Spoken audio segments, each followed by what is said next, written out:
नमस्कार दोस्तों। 10 अक्टूबर 2023 के करंट अफेयर के जितने भी मोस्ट इम्पोर्टेंट क्वेश्चन हो सकते हैं वो सभी हम इस वीडियो में कवर करेंगे। तो पहला क्वेश्चन है, हाल ही में स्पेक्स 2030 पहल किसने आरंभ की है? ये जो है ये WHO ने स्टार्ट की है स्पेक्स 2030। जो इसका जो मतलब है वो है चश्मे की समस्या को दूर करना सभी के लिए और नेत्र की देखभाल। जो WHO है इसकी स्थापना 7 अप्रैल 1948 को हुई थी। इसका जो हेडक्वार्टर है वो जिनेवा स्विट्ज़रलैंड में है और इसके जो हेड हैं वो है डॉक्टर टेड्रोस। और इससे इम्पोर्टेंट कुछ और भी है, हमारी आँखों में जो नेचुरल लेंस होता है वो स्टार्टिंग से होता है, जो होता है उत्तल लेंस। और हमारी आँखों में 3 प्रकार की बीमारियाँ होती हैं। एक तो होता है निकट दृष्टि दोष, दूर दृष्टि दोष और जरा दृष्टि दोष। जो निकट दृष्टि दोष होता है इसमें दूर की चीज़ें स्पष्ट दिखाई नहीं देती हैं और जो दूर दृष्टि दोष होता है उसमें निकट की चीज़ें स्पष्ट दिखाई नहीं देती हैं। जो जरा दृष्टि दोष होता है वो उसमें दोनों में स्पष्ट नहीं दिखाई देता है। ये ज़्यादातर बूढ़ों में होता है और इसमें उत्तल और अवतल लेंस दोनों का चश्मा लगता है और दूर दृष्टि दोष में उत्तल लेंस लगता है और निकट दृष्टि दोष में अवतल लेंस का चश्मा लगता है। नोबेल अर्थशास्त्र पुरस्कार 2023 किसे दिया गया है? क्लाउडिया गोल्डियन को। इसकी ट्रिक है अर्थ गोल है, अर्थ से अर्थशास्त्र का, गोल से गोल्डियन। क्यों दिया गया है? इन्होंने लेबर मार्केट में महिला श्रम क्षेत्र में कार्य किया था, उसी के लिए। जो अर्थशास्त्र के नोबेल की पुरस्कार की शुरुआत हुई थी वो 1969 में हुई थी। इससे पहले केवल 5 क्षेत्रों में ही नोबेल पुरस्कार दिया जाता था। जो अर्थशास्त्र का पहला नोबेल पुरस्कार है वो 1969 में रेंगर फ्रिस और जैन टिम्बेरजन को दिया गया था और जो पहले भारतीय थे जिनको ये मिला था 1998 में मिला था वो थे अमर्त्य सेन। हाल ही में चुनाव आयोग ने किन राज्यों में विधानसभा चुनाव की घोषणा की है? 5 राज्यों में की है, राजस्थान, मध्य प्रदेश, छत्तीसगढ़, तेलंगाना और मिज़ोरम। इनकी जो सीट है विधानसभा सीट वो भी बहुत इंपॉर्टेंट है, याद रखनी है। 20 सीट है राजस्थान में, 230 सीट है मध्य प्रदेश में, 90 सीट है छत्तीसगढ़ में और 119 है तेलंगाना में, 40 सीट है मिज़ोरम में। चुनाव आयोग के कुछ महत्वपूर्ण बातें हैं।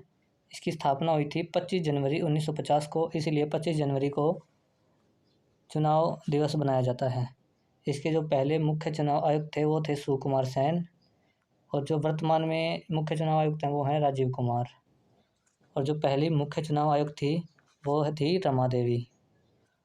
और हमारे चुनाव आयोग में है 1+2, यानी कि 1 मुख्य चुनाव आयुक्त होगा और 2 चुनाव आयुक्त होंगे। हाल ही में भारतीय नौसेना ने मानवीय राहत और आपदा राहत अभ्यास चक्रवात कहाँ प्रारंभ किया है? ये गोवा में प्रारंभ किया है और इसमें मानवीय सहायता और आपदा से बचाने के लिए किया गया है और जो करने वाली है वो नौसेना है। जो गोवा का निर्माण हुआ था, जो गोवा पूर्ण राजधानी बना था वो 1987 में बना था। गोवा की राजधानी है पणजी, CM है प्रमोद सावंत। और कुछ और चक्रवात हैं जैसे कि विपर्जोय, इसका जो नामकरण था वो बांग्लादेश ने किया था और अरब सागर में आया था ये। एक है मोचा, इसका नामकरण किया था वो यमन ने किया था और इसको जो प्रभावित किया था बांग्लादेश प्रभावित हुआ था, म्यांमार और भारत। ऑस्ट्रेलिया में चक्रवात को बिल्ली बिलीज कहते हैं और कैरिबियन चक्रवात जो है वो हरिकेन होता है।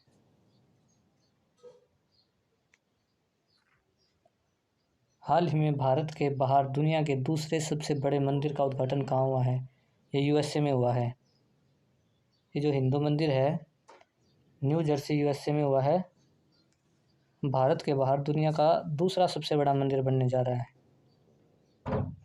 ये जो मंदिर है वो है स्वामी नारायण जी का मंदिर है और इससे पहले एक मंदिर और है जो कि कंबोडिया में स्थापित है।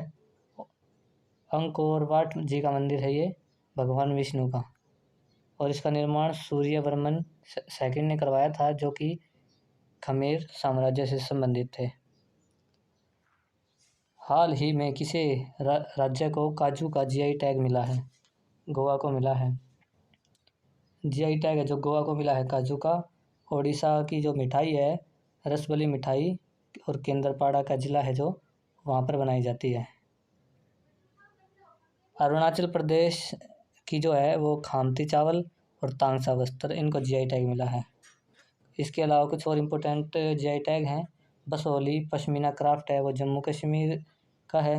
और चरपी पनीर है जो ये याक का पनीर होता है, ये अरुणाचल प्रदेश को मिला है जीआई टैग। दार्जिलिंग की जो चाय है ये पहली थी जिसे जीआई टैग मिला था 2004 में। कम्बम अंगूर तमिलनाडु, सुदरजा आम मध्य प्रदेश, हाथरस हींग उत्तर प्रदेश। जो जीआई टैग है वो 1999 का एक्ट था उसके तहत आया था। जो जीआई टैग है 10 सालों के लिए दिया जाता है। 16वीं कृषि विज्ञान कांग्रेस का आयोजन कहाँ किया जाएगा? कोच्चि केरल में किया जाएगा। जो उद्घाटन करने वाले हैं वो पुरुषोत्तम रूपाला जी हैं जो कि हमारे पशु मंत्री हैं। क्यों किया जा रहा है? क्योंकि कृषि में जो नवाचार के लिए किया जा रहा है। हाल ही में मेरोग सुरंग कहाँ प्रारंभ हुई है? ये जम्मू कश्मीर में प्रारंभ हुई है। इसकी लंबाई है 395 मीटर। ये दो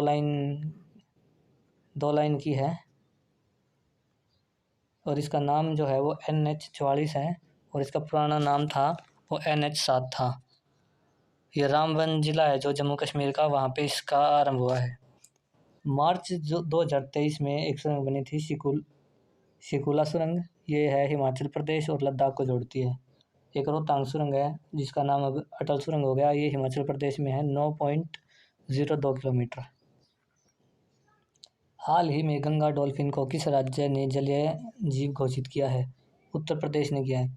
जो गंगा डॉल्फिन है ये दृष्टिविहीन होती है और ये रेडार उत्पन्न करती है, उसी से चलती है अंदाज़ा लगा के। और इसका वैज्ञानिक नाम है प्लेटिनिस्टा गंगेटिका और इसे सूसू भी कहते हैं। ये भारत, नेपाल और बांग्लादेश में पाई जाती है और भारत में 5 अक्टूबर 2009 को इसे जलीय जीव घोषित कर दिया गया था, इसलिए 5 अक्टूबर को डॉल्फिन डे बनाते हैं। हाल ही में चर्चा में रहे समक्का सरका केंद्रीय जनजाति विश्वविद्यालय का संबंध किससे है? तेलंगाना से है। इसकी जो शुरुआत है वो तेलंगाना में हुई है और जो आदिवासी जनजाति हैं इसमें उनके लिए एक विश्वविद्यालय बनाया जाएगा जिसमें हायर एजुकेशन दी जाएगी और क्वालिटी का भी ध्यान रखा जाएगा। ये केवल जनजातियों के लिए होगा। जो समक्का सरक्का मेला है वो कुंभ मेले के बाद दूसरा सबसे बड़ा मेला होता है और ये तेलंगाना में लगता है।